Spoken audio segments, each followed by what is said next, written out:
তাই তো? বলো, বর্তমানে আমাদের কতকগুলো অনুসূচি রয়েছে, শিডিউল?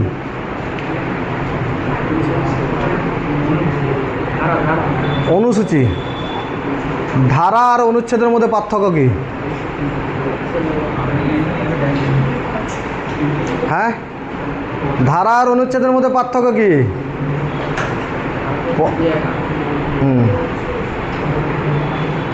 পলিটিকে পল সায়েন্স কেন বলা হয়? হ্যাঁ বলো, সাবজেক্ট পল সায়েন্স, সায়েন্স কথার অর্থ হচ্ছে বিজ্ঞান। পলিটি একটা বিজ্ঞানের মতো জিনিস, তাই তো? পলিটি নয়, সেটা হচ্ছে পল সায়েন্স। আর তারই একটা পল সায়েন্স মানে সেখানে শুধুমাত্র ধারা থাকবে না, সেখানে বিভিন্ন মতবাদ থাকবে। কার্ল মার্ক্সের মতবাদ, রবীন্দ্রনাথ ঠাকুরের মতবাদ, সবার লেনিনের মতবাদ, সবার মতবাদ পড়েছে তো? সেই মতবাদ, তাদের যে চিন্তাভাবনা, সেই চিন্তাভাবনাগুলো বর্ণনা করা আছে, তাকে বলা হচ্ছে পল সায়েন্স, তাই তো? আর তার একটা পুস্তক আইন তৈরি করেছে, ভারতের আইন তৈরি করেছে, সেটাকে বলা হচ্ছে পলিটি। তার পুস্তকের নাম হচ্ছে কনস্টিটিউশন। যদি আমাদের কনস্টিটিউশন না মানি, তাহলে কে তুলে নিয়ে যাবে? পুলিশ। কিসের মাধ্যমে তুলে নিয়ে যাবে? ভারতীয় ন্যায় সংহিতার মাধ্যমে, যার আগের নাম ছিল আইপিসি। কোর্টে জাজ সাজা দেবে কোন আইনের মাধ্যমে? হ্যাঁ, পিএনপিসি নাকি বিএনডবলএস, ভারতীয় ন্যায় সুরক্ষা সংহিতা, যাকে আগে বলা হতো ক্রিমিনাল প্রসিডিওর কোড বা হচ্ছে সিআরপিসি, তাই তো? বলে দিয়েছিলাম আগে তো। ভারতের সংবিধানে টোটাল কতকগুলো অনুচ্ছেদ রয়েছে? 300। পার্ট কতকগুলো রয়েছে? পার্ট। অনুসূচি বা শিডিউল কতকগুলো রয়েছে? 12টা। আগে কতকগুলো ছিল? 8টা। এখন কতকগুলো রয়েছে? চলো আমরা অনুসূচি পড়া শুরু করি, তাই তো? হ্যাঁ, অনুসূচি পড়া শুরু করি। নোট নেক্সট হচ্ছে যেদিন ক্লাস থাকবে, নেক্সট উইক থেকে দেওয়া শুরু হবে। তোমরা সবাই রেগুলার একদম মন দিয়ে 100% মন দিয়ে ক্লাস করলে, এটুকু আমি বলতে পারি, পলিটি কোনো অসুবিধা হবে না। সর্বস্ব চেষ্টা করব আমি তোমাদের বোঝানোর জন্য। বোঝা আছে তো? ক্লাসের সম্পূর্ণ ক্লাস শেষের পরে একজন পলিটির টিচার হয়ে বেরাবে, যদি করো পড়াশোনা। আর যদি না করো, তাহলে কেমন হয়ে বেরোবে? পাশের ওদিকে তোমাদের পুরনোরা আছে, দেখে নিতে পারো। বুঝতে পারছি? মন দিয়ে পড়াশোনা করবে, একদম 100% ক্লাস দিয়ে, ক্লাসে 100% আমার প্রতি মন রেখে দাও, আমি ক্লাস বুঝিয়ে দেবো, ঠিক আছে? চলো,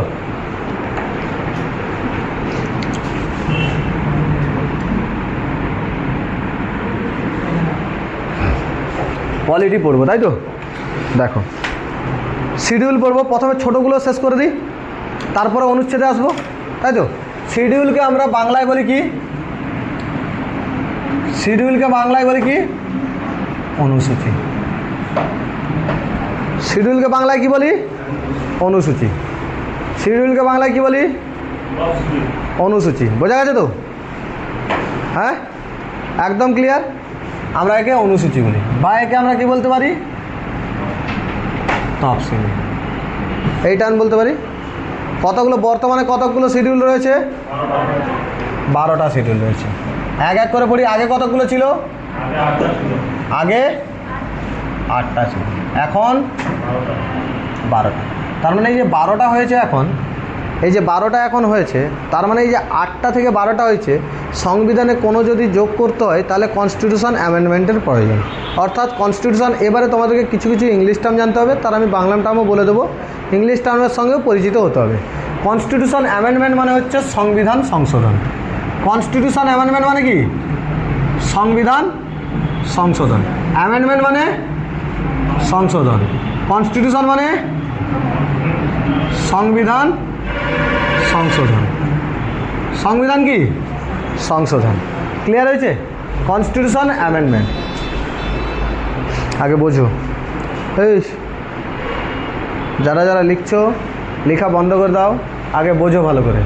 লেখাপড়া একসঙ্গে দুটো হয়নি, ঠিক আছে? ওখানে লিখতে থাকলে এখানে বুঝতে পারবে না। একদম 100% বন্ধ। নেক্সট উইক পেয়ে যাবে। আগে পুরো মাথায় নিয়ে যাও, পুরোটা ভর্তি করো, ঠিক আছে? চিপ একদম ভর্তি করবে। ক্লিয়ার হয়েছে তো? হ্যাঁ, ভালো করে দেখো, লেখালেখির দরকার নেই, ভালো করে দেখো, কারণ নোট পেয়ে যাবে, নোটে সব দেওয়া আছে এগুলো, ঠিক আছে? এখন আপাতত ভালো করে বোঝো। সংবিধান কি? সংশোধন। বোঝা গেছে তো? সংবিধান কি?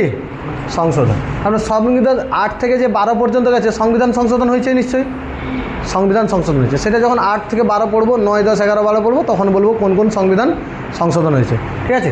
এখন শিডিউল 1 পড়ি। শিডিউল 1, শিডিউল 1-এ কী বলা রয়েছে?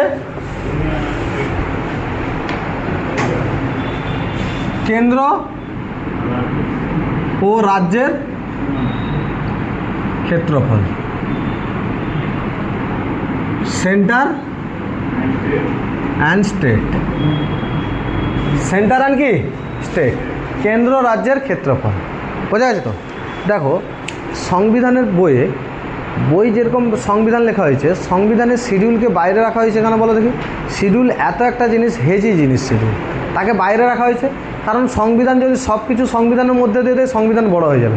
এই জন্য মেন পয়েন্টগুলো আর্টিকেলের মধ্যে রাখা হয়েছে, আর বাকি যে পার্টগুলো রয়েছে সেগুলোকে কী করেছে? শিডিউলে ট্রান্সফার করে দেওয়া হয়েছে। এখানে বলেছে কেন্দ্র ও রাজ্যের মধ্যে ক্ষেত্রফল। কেন্দ্র রাজ্যের ক্ষেত্রফল বলতে কি? ভারতবর্ষ, তাই তো? হ্যাঁ, 1947, 15 আগস্ট 1947 সালে ভারতবর্ষ স্বাধীন হয়, যেটা আমরা কালকে মানিয়েছি, তাই তো? আর ঠিক তার আগের দিন একটা দেশের জন্ম হয়, 14 আগস্ট একটা দেশের জন্ম হয়েছে, সেটাকে তারা স্বাধীনতা দিবস হিসেবে পালন করে। ওরা জানেই না যে কোনটা স্বাধীনতা দিবস, কোনটা জন্মদিবস, তাই তো? আমরা কি হয়েছি?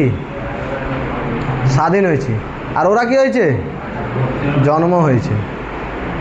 ওরা স্বাধীন হয়েছে। যদি বলে আমরা স্বাধীন হয়েছি, তো আগে দেশ ছিলটা কি? দেশ কিছু থাকলে তো স্বাধীন হবে, ছিলই নি। তার মানে কী হয়েছে? জন্ম হয়েছে। তাদের আবার সন্তান হবে করছে, তারা আবার 11 আগস্ট মানিয়ে নিয়েছে, তাই তো? হ্যাঁ, দেখো এটুকু ক্লিয়ার হয়েছে তো? হ্যাঁ, এই যে ভারতবর্ষ, এইটাই যে ভারত, আমি বুঝবো কী করে? কোনো দলিলে লেখা থাকবে তো যে এইটা ভারতের সীমানা, সেই দলিলটার নামই হচ্ছে শিডিউল 1। তার নাম কি? শিডিউল। তোমার ঘরে দেখবে বাড়ি আছে, হ্যাঁ, তোমাদের ঘরের জমি রয়েছে, জমির ক্ষেত্রফল রয়েছে, কোনো না কোনো জায়গায় তোমার যে জমি উল্লেখ করা আছে বলেই তো তুমি বলছো আমার জমি, হ্যাঁ, তুমি বলছো ভারত, পুরো ভারত আমার, পুরো জমি আমার, বলতে পারতো তো? তার মানে কি বলা হয়েছে? যে কোনটা তোমার জমি সেটা কি করে বুঝবে? কোথাও না কোথাও রেকর্ড আছে, কোথাও না কোথাও দলিল আছে, তাই তো? কোথাও না কোথাও নকশা আছে। নকশা মানে বুঝো তো? হ্যাঁ, এত বড় একটা দেখবে কাগজ বের করে দিবে, সেখানে এদিক ওদিক করে এরকম এরকম বাঁক করা থাকবে, এটা ওর, এটা ওর, দাগ নম্বর, খতিয়ান নম্বর, এরকম করে থাকে না? যে জেল নম্বর, এগুলো সব দেওয়া থাকে তো? হ্যাঁ, তো সেইটাকে কি বলি? কারণ কি এটা জমির জায়গাটা না আছে। সেরকম ভারতের অনুসূচি, সংবিধানের অনুসূচি 1-এ বলা আছে ভারতের ক্ষেত্রফল কতটা হবে। জম্মু কাশ্মীর থেকে কন্যাকুমারী পর্যন্ত ভারতের ক্ষেত্রফল, পূর্বে হচ্ছে গোহরমাথা থেকে কিবুথু পর্যন্ত ভারতের ক্ষেত্রফল, আর আন্দামান, সমগ্র ভারত বললে আন্দামান নিকোবর দ্বীপপুঞ্জ, লাক্ষাদ্বীপ পর্যন্ত নেওয়া হয়, তাই তো? এগুলো সব হচ্ছে কি ভারতের ক্ষেত্রফল। কোথায় বলা আছে? অনুসূচি 1-এ। এবারে বলেছে রাজ্যের ক্ষেত্রফল। পশ্চিমবঙ্গের ক্ষেত্রফল কতটা হবে, সেটা পশ্চিমবঙ্গের ক্ষেত্রফল কি কোথাও না কোথাও লেখা থাকবে, নাহলে তুই বুঝবি কী করে যে পশ্চিমবঙ্গের ক্ষেত্রফল? তো যে বলবি রাম মন্দির পশ্চিমবঙ্গে আছে আমাদের, তাই তো? হ্যাঁ, কেউ যে বলবে তাজমহল আমাদের পশ্চিমবঙ্গে আছে, এতটা জায়গা আমাদের তাজমহল। আমরা অতটা দাবি করতে পারিনি, কিন্তু দাবি করি না কেন? কারণ আমাদের একটা ক্ষেত্রফল আছে, সেটা কোথাও না কোথাও তো লেখা থাকবে। হ্যাঁ, সেই যে দলিলে লেখা আছে তার নাম হচ্ছে অনুচ্ছেদ 1। তার নাম কি? অনুচ্ছেদ 1। একদম ক্লিয়ার না? ক্লিয়ার নয়? ক্লিয়ার হয়েছে? অনুচ্ছেদ 1 বোঝা গেছে? অনুচ্ছেদ 1-এ ক্লিয়ার হয়েছে? অনুচ্ছেদ বলছি, অনুসূচি 1। শিডিউল 1। আমি ইংলিশ টার্ম বলবো, হ্যাঁ, বাংলা টার্ম অনুচ্ছেদ অনুসূচি গুলি যাবে, তার জন্য বলছি ইংলিশ টার্ম বলবো। শিডিউল কত? শিডিউল কেন্দ্র রাজ্যের ক্ষেত্রফলের সীমানা। কত নম্বর শিডিউল? 1 নম্বর, তাই তো?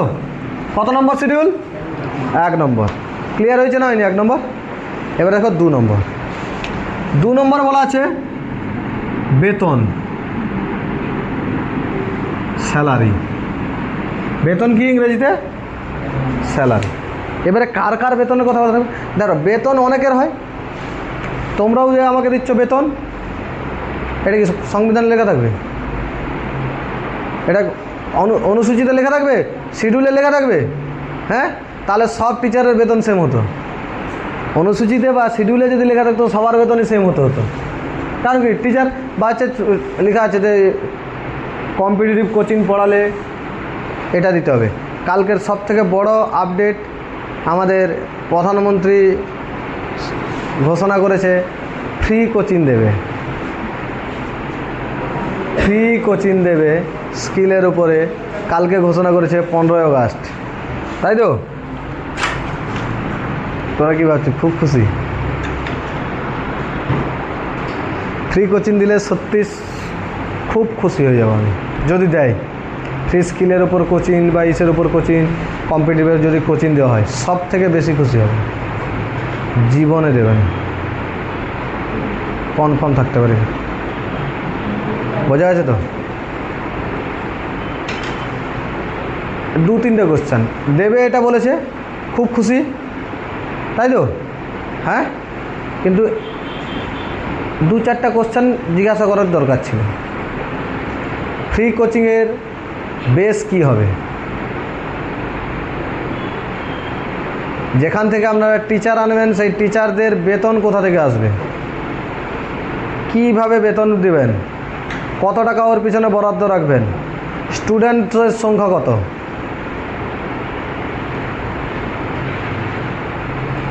না হলে প্রাকৃতিক বিপর্যয়ে সাহায্য করে সবাই, তাই তো? প্রাকৃতিক বিপর্যয়ে সাহায্য করে তো, হ্যাঁ? সব থেকে বেশি প্রাকৃতিক বিপর্যয় হয়ে গেলে তোরা দেখবি এখন একটা টার্ম শুনিস, ম্যান মেড প্রাকৃতিক বিপর্যয়। ম্যান মেড শুনিস তো? ম্যান মেড কথার অর্থ হচ্ছে নেতারা চায় না কখনো তোর এলাকায় প্রাকৃতিক বিপর্যয় বন্ধ হয়ে যাক। বন্ধ হয়ে গেলে তাদের তিরপল মারা বন্ধ হয়ে যাবে, তাদের তিরপল মারা বন্ধ হয়ে যাবে, ছলামুড়ি দেওয়া বন্ধ হয়ে যাবে, তাই তো? ধর 100 কোটি টাকা উঠলো, 100 কোটি টাকা উঠলো, 10 কোটি টাকার কাজ দেখিয়ে দিল, নেতা আমার সর্বোচ্চ, তাই তো? আর 90 কোটি টাকা। বোঝা গেছে প্রাকৃতিক বিপর্যয় কেন হয়? প্রাকৃতিক বিপর্যয় কেন হয় বোঝা গেছে তো? হ্যাঁ, একদম ফিক্সড এগুলো। বোঝা গেছে তো? প্রাকৃতিক বিপর্যয় কেন হয় বুঝতে পারছিস? সব জায়গায় প্রাকৃতিক বিপর্যয় হয়। প্রাকৃতিক বিপর্যয় 2-3 বছরের মধ্যে আটকানো যাবে। উড়িষ্যাকে থেকে শিখে নেবে, প্রাকৃতিক বিপর্যয় 1 ঘন্টার মধ্যে সব কিছু চলে আসে। সে জায়গায় শিক্ষিত করে দিলে মানুষ কোশ্চেন করা শুরু করবে। যদি তোকে অশিক্ষিত রাখতে পারে তাহলে তুই কোশ্চেন করবি না, আর যদি তোকে শিক্ষিত করে দিতে পারে, যদি শিক্ষিত করে দেয় তখন তুই কোশ্চেন করবি। ফ্রি কোচিং কিভাবে দেবে? এই কোশ্চেনটা কারা করছে? শিক্ষক মহলই কোশ্চেন করছে যে এটা কেন, কিভাবে দেবে? তার তো কোনো প্রসিডিওর আছে, সেটা বলো প্রসিডিওর কি? ভালো উদ্যোগ, একদম বেস্ট উদ্যোগ, একদম বেস্ট উদ্যোগ, কোনো অসুবিধা নেই। ফ্রি কোচিং দেওয়া মানে বিরাট ব্যাপার, যদি সরকার চায়। বোঝা যাচ্ছে তো? আমাদের পশ্চিমবঙ্গ করে দেওয়া উচিত ফ্রি কোচিং।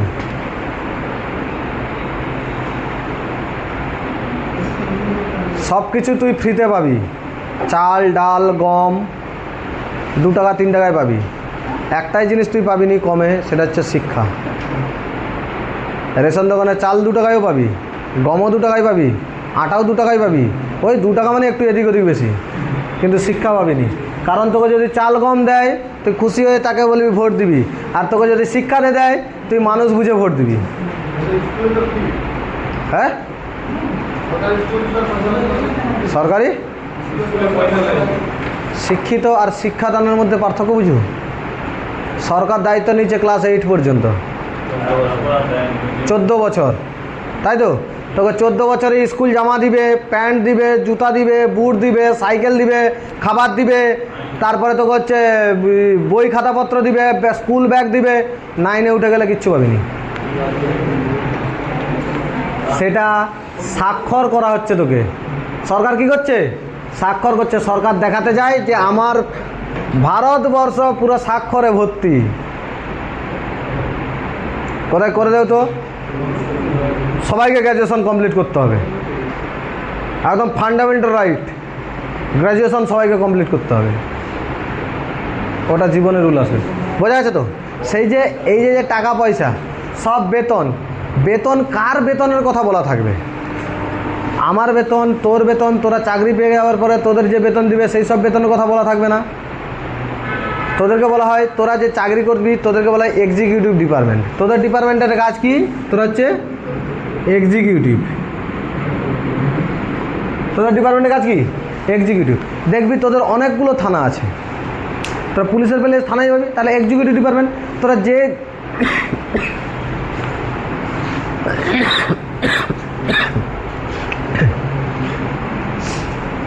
তোরা যে সেক্টরে জব পাবি, যে সেক্টরে জব পাবি সেই সেক্টরে অনেকগুলো সেক্টর থাকবে, তাই তো? এটাকে বলা হয় এক্সিকিউটিভ। আর অনেকগুলো সেক্টর থাকা মানে তাকে বলা হয় অফিস। তাকে বলা হয় কি? অফিস, তাই তো? এক্সিকিউটিভ অফিস কি বলা হয়? এক্সিকিউটিভ অফিস, তাই তো? প্রতিটা ডিপার্টমেন্টে কার্যকরী, ঠিক আছে? এর একজন হেড থাকে, এর একজন হেড থাকে, তাকে বলা হয় এক্সিকিউটিভ অফিসার। তাই কি বলি? এক্সিকিউটিভ অফিসার, শর্ট ফর্ম ইও। এর নিচে অনেক ডিপার্টমেন্ট থাকবে, তার উপরে থাকে, সবার উপরে প্রত্যেকটা এক্সিকিউটিভের হেড থাকে। হেড থাকে তো? এক্সিকিউটিভের হেড থাকে তো? তার হেডকে বলা হয় চিফ এক্সিকিউটিভ অফিসার। কি বলা হয়? সিইও। বলিস তো? কোনো কোম্পানি দেখবি, কোম্পানির বিভিন্ন ব্রাঞ্চ রয়েছে, প্রত্যেকটা ব্রাঞ্চের হেড থাকে, তাকে বলা হয় এক্সিকিউটিভ অফিসার। আর ওই ব্রাঞ্চেরও একটা হেড ব্রাঞ্চ রয়েছে, তাকে কি বলা হয়? CEO of this company. সেই সিইও হয় হচ্ছে সেই মালিক, কোম্পানির মালিক হয়তো CEO, chief executive officer. Clear হয়েছে না হয়নি? একদম ক্লিয়ার। সিইও কাকে বলে? Chief executive officer. এইটাকে বলা হয় এক্সিকিউটিভ। এটাকে কি বলা হয়? এক্সিকিউটিভ, কার্যকরী। এই কার্যকরীদের কারো বেতনের কথা ওখানে উল্লেখ নেই। কার থাকবে? সমস্ত প্রশাসনিক পদের। প্রশাসনিক পদ বলতে যারা গভর্নমেন্ট পরিচালনা করছে তাদের প্রশাসনিক পদের কথা। যেমন ধরো রাষ্ট্রপতি, প্রশাসনিক পদ। উপরাষ্ট্রপতি, প্রশাসনিক পদ। প্রধানমন্ত্রী, প্রশাসনিক পদ। প্রধানমন্ত্রী কি? প্রশাসনিক পদ।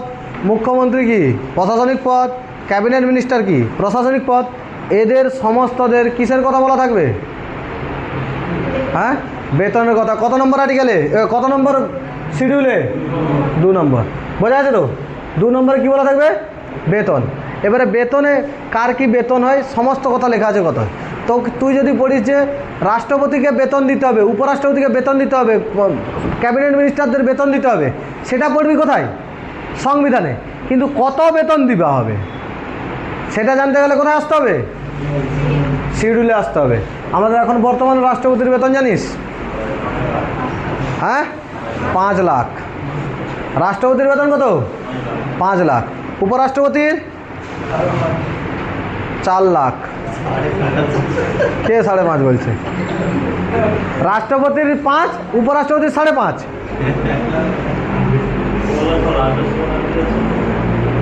তুই ডিপার্টমেন্টে গেলে কি করবি বুঝতে পারছো তো? বলছে ওসি অফিসার ইনচার্জ থাকবে বা সার্কেল ইন্সপেক্টর থাকবে। তোদের সার্কেল ইন্সপেক্টর কত পাই? ওর থেকে বেতন আমাকে বেশি দিতে হবে। বলছে সে কম পেয়ে থাকুক, আমাকে বেশি বেতন দিতে হবে। রাষ্ট্রপতির বেতন কত? 5 লাখ। উপরাষ্ট্রপতি 4 লাখ। সুপ্রিম কোর্টের প্রধান বিচারপতি 2,80,000। সুপ্রিম কোর্টের জাজ 2.5 লাখ, বোঝা গেছে তো? তো মনে হতে পারে বিরাট, এর পরেও শুনবি? এটা এটা এদের ঘুম থেকে উঠলে খরচ হয়ে যায়, এই বেতনটা কিছুই নয়, ঘুম থেকে উঠলে খরচ হয়ে যায়। রাষ্ট্রপতির সমস্ত খরচ চালায় সরকার, ভারত সরকার, গভর্নমেন্ট অফ ইন্ডিয়া। 340 কামরার একটা ঘর আছে রায়সিনা পাহাড়ের উপরে, যেটার নাম হচ্ছে রাষ্ট্রপতি ভবন। তার সমস্ত খরচ এই মুহূর্তে সেই বাড়ি যদি ভাড়া দেয়, কোটি কোটি টাকা ভাড়া পাবে, কোটি টাকা ভাড়া হবে, কোটি টাকা। যদি এখন ভাড়া দেওয়া হয়, একদিন দুদিনের ভাড়া হবে কোটি টাকা। তার সেখানে সব সময় কাজ করে সবাই, রাষ্ট্রপতির যত আত্মীয় সবাই আছে, সবাই ওই বিল্ডিংয়ে বসবাস করতে পারে, বোঝা আছে? রাষ্ট্রপতির যত সিকিউরিটি থাকে সবার খরচ। রাষ্ট্রপতি একবার বেরালে তার সঙ্গে 40টা 50টা গাড়ি বেরাবে, তার খরচ। রাষ্ট্রপতির ইলেকট্রিক খরচ হবে, তার খরচ। মোবাইল বিলের খরচ। রাষ্ট্রপতির পার্সোনাল চপার থাকবে, তার খরচ। রাষ্ট্রপতির নিজস্ব ঘোড়া থাকবে, তার খরচ। 15 আগস্ট দেখেছিলি? 15 আগস্ট টিভিতে দেখেছিলি প্রোগ্রাম? না এখানে এসছু, না টিভিতে দেখেছু, তাই তো? সময় পাওনু, দেশ স্বাধীন করে ব্যস্ত ছিল। হ্যাঁ, আচ্ছা তোরা 2-4 জন বাদ দিয়ে তো বাকিদের কী আর অসুবিধা ছিল? না, তোরা আমার নিশ্চয়ই স্ট্যাটাস দেখেছিস সবাই।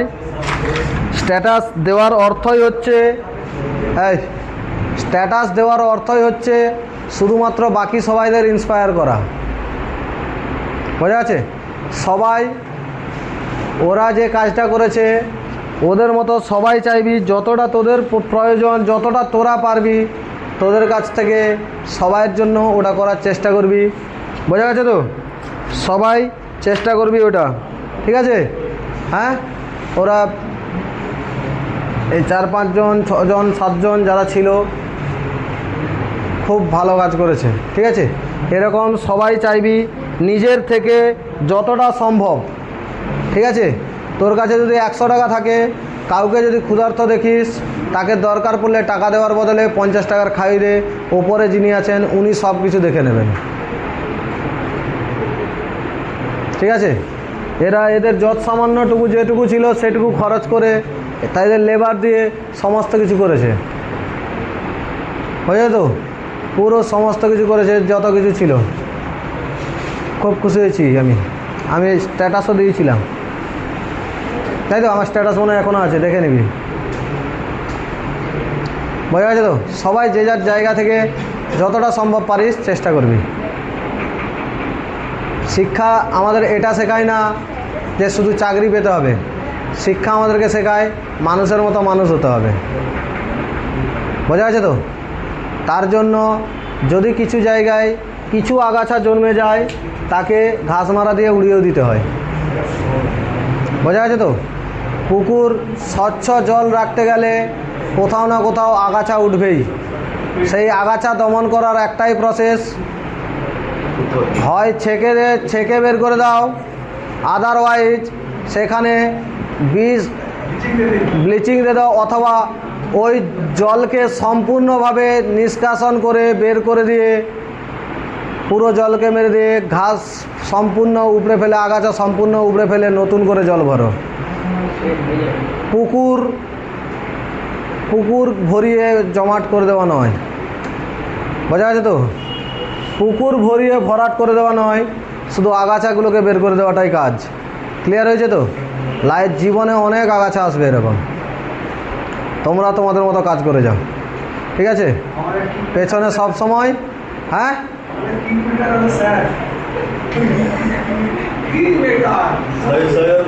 হ্যাঁ, আমি তোমাদের সবাইকেও ইন্সপায়ার করব, ঠিক আছে? সবাইকে এই জন্য বলছি তোমরা সবাই ওই সব কাজকর্ম করতে থাকবে, ঠিক আছে? কোনো না কোনো দিন একদিন তো বলবে যে স্যার বলেছিল বলে করেছি,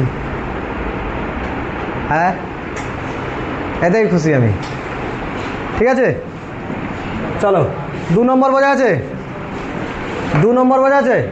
বেতন। হ্যাঁ, 2 নম্বর কি? বেতন। স্যালারি বোঝা আছে তো?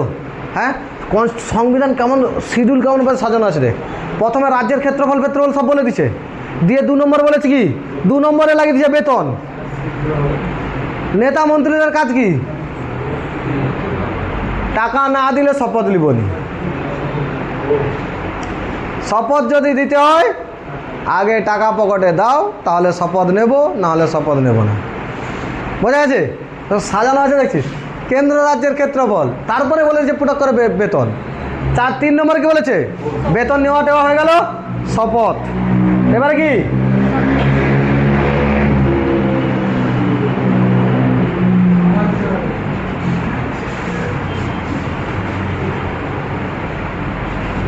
তিন নম্বরে কি? শপথ।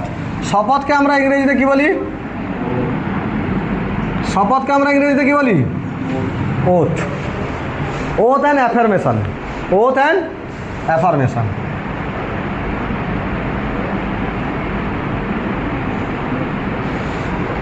ওথ অ্যান্ড কি?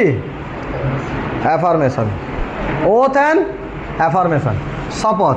2-এ বলা আছে বেতন, 3-এ বলা আছে কি? শপথ। দেখি না শপথ লেগে দেখেছিস কি? হ্যাঁ,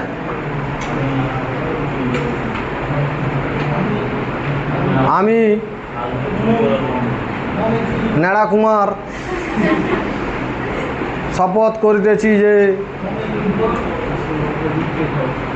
আমাকে যে পদের দায়িত্ব দেওয়া হয়েছে সেই পদের গরিমা সম্পূর্ণভাবে লুট করব, যা আমার কর্ম তার থেকে বেশি লুট করে বাড়ি সাজাবো, ঘর বানাবো।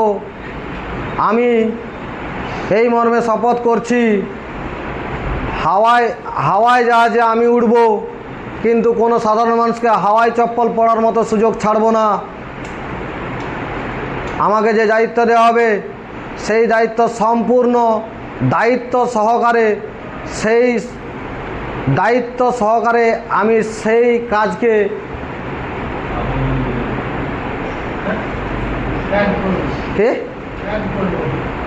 ত্যাগ করব। আমার খাতে যত টাকা আসবে পুরোটাই আমার থাকবে, সাধারণ মানুষ কিছুই পাবে না, বরং আরও সাধারণ মানুষের কাছ থেকে আরও লুটব। শপথ গ্রহণ করে তো, আর এরকমই শপথ গ্রহণ করে। শপথ গ্রহণ করল, এবারে চলে গেল জিতে আসছু। এর জন্য দায়ী শুধু নেতারা নয়। তুই ভাব, তুই ভোট দিয়েছিলি 500 টাকায় বিক্রি হয়ে, একটা ছাগল ওর থেকে বেশি বিক্রিতে হয়, বেশি দামে বিক্রি হয়। মানুষ 500 টাকায় বিক্রি হয়ে গেছিল। তুই ভোট দিয়েছিলিস 1500 না 3000 ভেবে। তুই ভোট দিসনি চাকরি হবে কিনা ভেবে। তুই ভোট দিসনি রেশন পাবি, তুই হচ্ছে স্বাস্থ্য পাবি, স্বাস্থ্য ঠিকঠাক পাবি কিনা ভেবে। তুই ভোট দিসনি তুই সাধারণভাবে ভালোভাবে জীবনযাপন করতে পারবি কিনা ভেবে। তুই ভোট দিয়েছিলিস 3000 হবে না 1500 হবে ভেবে। তুই ভোট দিয়েছিলিস 500 টাকা পাবো না 1000 টাকা পাবো এই ভেবে। তাহলে আজকে সেই ব্যক্তিটা, তুই ভাব এখানে যারা আছু, তোরা যদি আমাকে কিছু খাওয়াস সবাই মিলে, তোদের খরচ কি 10 টাকা 20 টাকা পড়লে ভালো করে খাওয়া দাওয়া হয়ে যাবে, আরামসে খাইয়ে দিবি আমাকে 5 টাকা 10 টাকা করে। আমি যদি তোদের সবাইকে খাওয়াতে যাই আমার কত টাকা যাবে? তাই তো, কোনোদিন ভাববিও না এটা। ঠিক আছে, বোঝা যাচ্ছে তো? তার মানে দেখ, যখন নেতা তোদেরকে দিচ্ছে তার তো প্রচুর খরচ হচ্ছে, সে খরচ কোথা থেকে তুলবে? তোদের কাছ থেকে তুলবে তো। বলে একবার জিতে আসি তারপরে দেখাবো। আর তারা এখন বলে দেশভক্ত কে, দেশভক্ত কে নয়। বুঝলিস তো? তারা এখন দেখ, ভালো করে লক্ষ্য করবে এসব জিনিস। তারা বলে কে দেশভক্ত, কে দেশভক্ত নয়। আরে তুই কি দেশভক্ত তোর জানো? কতটুকু দেশভক্ততা দেখেছি তুই? তাই তো, 15 আগস্টের দিন পতাকা লাড়িয়ে দিলাম, দেশভক্তিটা হয়ে গেল নি। আমি দেশভক্ত হয়ে গেলাম, 15 আগস্টে পতাকা লাড়িয়ে দিলাম, হর ঘর তিরঙ্গা করে দিলাম, দেশভক্ত বেশি হয়ে গেলাম আমি নাকি?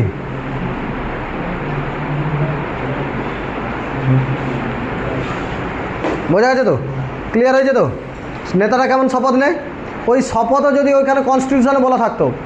আর সবার শপথ আলাদা আলাদা হয়, রাষ্ট্রপতির শপথ আলাদা হবে, উপরাষ্ট্রপতির শপথ আলাদা হবে, মন্ত্রীদের শপথ আলাদা হবে, যারা ক্যাবিনেটে থাকবে তাদের শপথ আলাদা হবে, এমএলএদের শপথ আলাদা হবে, এমপিদের শপথ আলাদা হবে, সবার শপথ আলাদা আলাদা হবে। সেই শপথগুলো তোদেরকেও শপথ নিতে হবে, তোদেরকেও সবাইকে শপথ নিতে হবে। তোরা যখন চাকরি পেয়ে যাবি তখন শপথ নিতে হবে। বোঝা গেছে তো? তোরা শপথ নিয়ে আসু যে এই মর্মে আমি একদম শপথ নিয়েছি, আমি নিষ্ঠার সহিত কাজ করব। ওই যখন শপথ নিয়ে নিবি নিষ্ঠার সহিত কাজ করবো, ওটা যেন সারা জীবন মনে থাকে। ঠিক আছে? তোর কাজের বহু লোক বহু রকম ভুল ধরবে, বহু লোক বহু রকমভাবে ভুল ধরবে, তাতে তোর কোনো যায় এসে যাওয়ার কোনো দরকার নেই। বোঝা গেছে তো? তোর যদি উদ্দেশ্য ঠিক থাকে তুই কর্মস্থলে পৌঁছাবি, এটা একদম ফিক্সড। সামনের আগাছা, সামনের হচ্ছে ডালপালা, কি বললো না বললো কোনো কিছু জানার দরকার নেই, এগিয়ে যাবি চুপচাপ। ক্লিয়ার হয়েছে তো? একদম ক্লিয়ার হয়েছে? হ্যাঁ, তোর লক্ষ্য যদি থাকে, তোর যদি উদ্দেশ্য ঠিক থাকে, তোকে কেউ ঝুঁকাতে পারবে না। আজ পর্যন্ত কেউ পারেনি, অন্য কোনো দিনও পারবে না।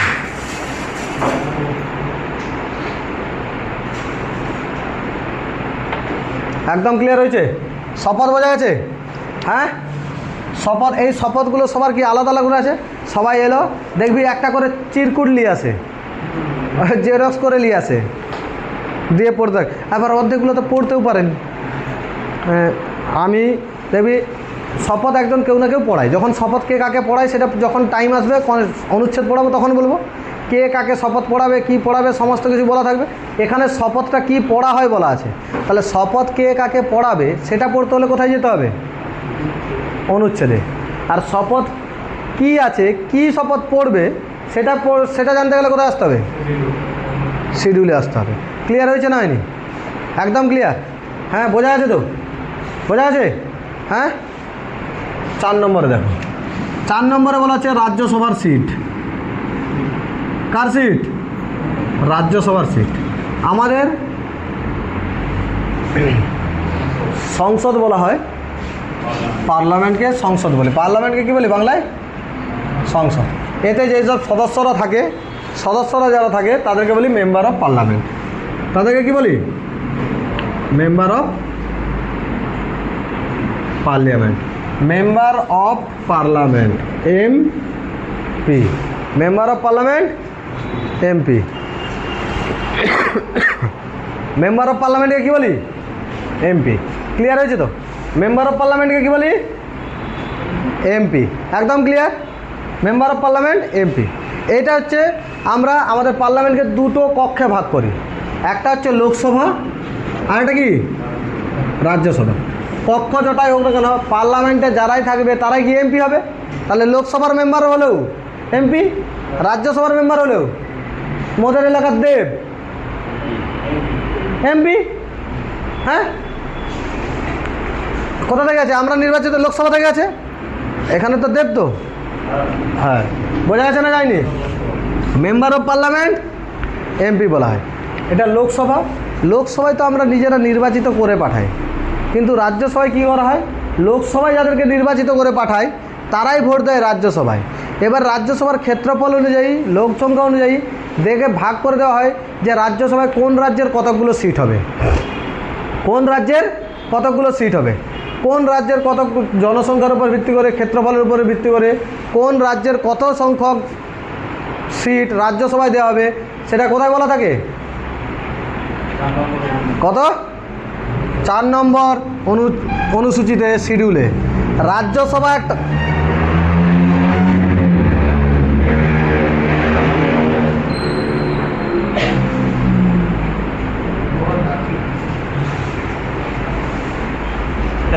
কি, এই জন্য দ্রুততার সহিত যাচ্ছে। হ্যাঁ, দেখো রাজ্যসভার সিট আর লোকসভার সিট, রাজ্যসভায় কোন রাজ্যের কত সিট হবে সেটা ডিসাইড করা হয়। রাজ্যসভায় যে সিট থাকবে এটা বলা থাকবে কোথায়? অনুচ্ছেদে। কোন রাজ্যের কত সিট থাকবে সেটা কোথায় আসতে হবে? সেটা জানতে কোথায় আসতে হবে? শিডিউল। আচ্ছা বলো, আমাদের ওয়েস্ট বেঙ্গলের বিধানসভার সিট কতগুলো? 200। 94। লোকসভা, লোকসভার কতগুলো? 42। বিধানসভার 294। রাজ্যসভা, রাজ্যসভা সিট 16টা। পশ্চিমবঙ্গের রাজ্যসভা সিট কতগুলো? 16টা। বোঝা যাচ্ছে তো? সব থেকে বেশি রাজ্যসভা সিট কোথায় রয়েছে? হ্যাঁ, কতগুলো? 403টা। ইউপির লোকসভা বিধানসভা সিট কতগুলো? বিধানসভা সিট, 403। লোকসভা সিট, 80টা। রাজ্যসভা সিট।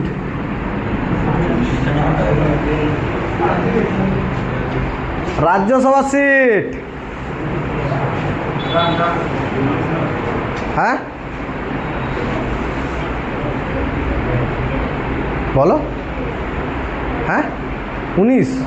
না, 19টা না। কটা বলবে তো?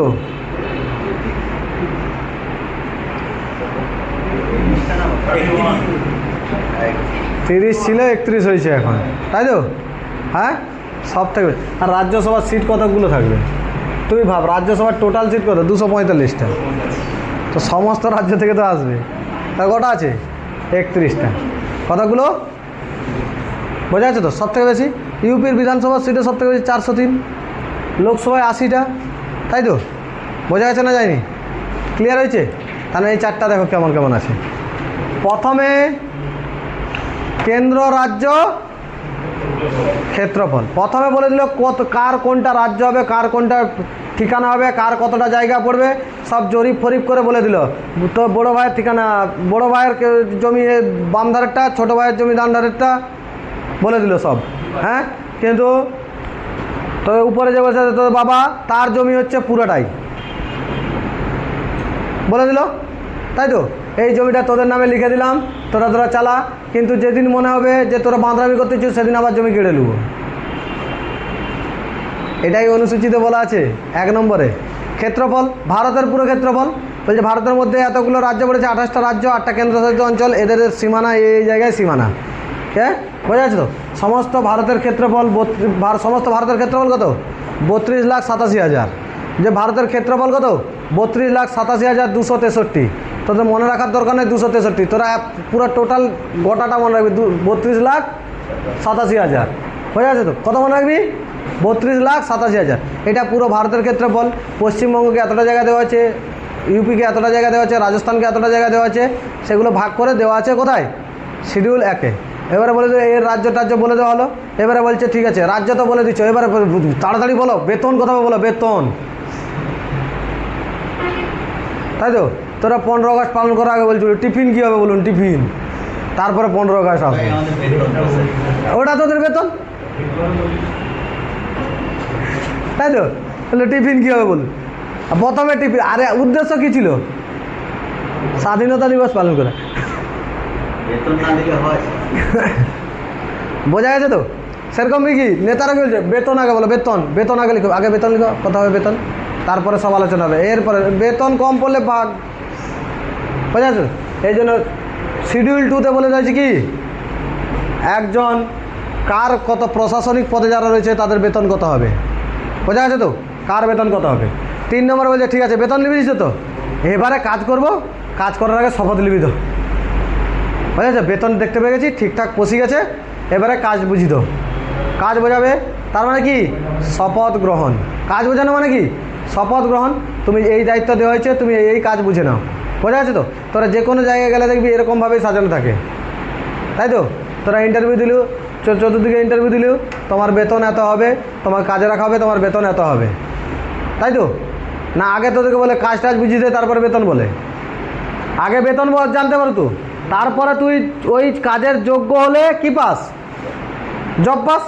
জব পেলে তবেই কী করিস? তোদেরকে কাজ বোঝানো হয়। সেরকম এখানেও কেন্দ্র রাজ্যের ঠিকানা বলি যে ফর্ম বেরিয়ে গেছে, ফর্ম বেরিয়ে গেছে এখানে কেন্দ্র রাজ্যের ঠিকানা, কেন্দ্র রাজ্যের ক্ষেত্রফল কতটা, মানে তুই কোন কোন ফর্ম ফিল আপ করতে পারবি, কোন প্রিপারেশনের উপর কী কী ফর্ম ফিল আপ করতে পারবি সেটা বলে দেওয়া আছে। তারপরে বলা আছে বেতন, তারপরে তোরা দেখতে পাও তোদের কত স্যালারি হবে, স্যালারি স্ট্রাকচার দেওয়া থাকে। তারপরে থাকে কি শপথ, শপথ মানে কি, তুই ওই কাজের জন্য যুক্ত হতে পারবি, কাজকর্ম তোকে বোঝানো হবে শপথ। তারপরে বলছে রাজ্যসভার সিট, তুই কোন চেয়ারে বুঝবি তারপরে তোকে বলা হয়, তাই তো? এই জন্য তোদের আগে ট্রেনিং হয়। কোনো কিছু কাজ করতে গেলে তোদের কী হয়? ট্রেনিং হয়। ট্রেনিংয়ে সেখানেই শপথ নেওয়া করানো হয় যে আমি এই কাজে যাচ্ছি, আমি নিষ্ঠার সঙ্গে কাজ করব, সমস্ত কিছু কাজকর্ম নিষ্ঠার সঙ্গে করব, কোনো কিছু বেইমানি করব নি, কোনো কিছু চুরি ডাকাতি করব নি, কারো কাছ থেকে টাকা তুলব নি, বালি গাড়ি গেলেও টাকা তুলব নি, মাছ গাড়ি ভোরবেলা গেলেও টাকা তুলব নি, কোনোভাবেই টাকা তুলব নি। হ্যাঁ, শুধুমাত্র হাত বাড়ি রাখবো, যদি হাতে কিছু ভগবান গুঁজে দিয়ে পালিয়ে যায় তবেই আমি নিব, আদারওয়াইজ কিছু নিব নি। ঠিক আছে? এই মর্মে শপথ গ্রহণ করছি, দিয়ে যে যার ডিউটিতে পৌঁছে যাবি, তাই তো? যা, ক্লিয়ার হয়েছে না হয়নি? হ্যাঁ, তার মানে একে কি আছে? দুয়ে, তিনে, চারে, একে, দুয়ে, তিনে, চারে, একে, দুয়ে, তিনে, চারে, চারে, একে, দুয়ে, তিনে, চারে, তিনে, দুয়ে, চারে, দুয়ে, তিনে, চারে, তিনে, একে, চারে, দুয়ে, পাঁচে, চারে, তিনে, একে, দুয়ে, দুয়ে, দুয়ে, একে, চারে, একে, চারে, একে, চারে, তিনে, দুয়ে, একে, দুয়ে, তিনে, চারে, একে, তিনে, চারে, দুয়ে, তিনে, এক, পাঁচ। তা দেখলাম তোরা তার মানে ভালো করে শুনেই উত্তর দিচ্ছ, তাই তো? নাহলে পাঁচেও বলতে থাকবি তোরা, পাঁচেও বলতে থাকবি নাকি? পাঁচে বলা আছে SC ST, পাঁচে কী বলা আছে? SC ST। অনুচ্ছেদ পাঁচে কী বলা আছে? SC STদের কথা বলা আছে। SC STদের পাঁচে রয়েছে, ঠিক আছে? এইটুকু এখন জান, এটা পাঁচে কী আছে? SC STদের আছে। এটা পড়াবো, এটা পড়াতে 15 মিনিট মিনিমাম টাইম লাগবে, সমস্ত ডিটেলসে বলবো। আমরা আজ পড়াশোনা ঠিকঠাক করে করিনি বলে এটা জানতে পারিনি SC STদের কী পাওয়ার দেওয়া আছে। SC STদের প্রধান কাজ হচ্ছে, যদি কেউ কোনো রকমভাবে অত্যাচার করে বা কোনোভাবে কিছু করে, তুমি যদি ডাইরেক্ট প্রথমে পুলিশ থানায় চলে যাও, তোমার ডায়েরি লেখার আগে যার বিরুদ্ধে কী করতে আসছো, যার বিরুদ্ধে তোমরা FIR করতে আসছো, তাকে আগে তুলে আনা হবে। বোঝা যাচ্ছে তো? তাকে আগে কী করা হবে? তুলে আনা হবে, তারপরে FIR লেখা হবে। এতটা পাওয়ার আছে, কিন্তু আমরা জানি না পাওয়ার। এবারে কিছু কিছু ক্ষেত্রে আর্থিক দুর্বলতার জন্য হয় না, বা কিছু কিছু ক্ষেত্রে কী হয়ে যায়, যে ঝামেলা করে না, তার জন্য হয়ে যায়। বোঝা গেছে তো? হ্যাঁ, সহ্য করে, কারণ পীড়িত অবস্থায় ছিল, পীড়িত অবস্থায় মুখ খুলতে পারেনি, তাই বলতে পারেনি। বোঝা গেছে না যায়নি? একদম ক্লিয়ার? কোনো ডাউট আছে? কোনো ডাউট আছে কি? ডাউট নেই তো? হ্যাঁ, পরের দিন SC ST বলবো, ঠিক আছে? আজকে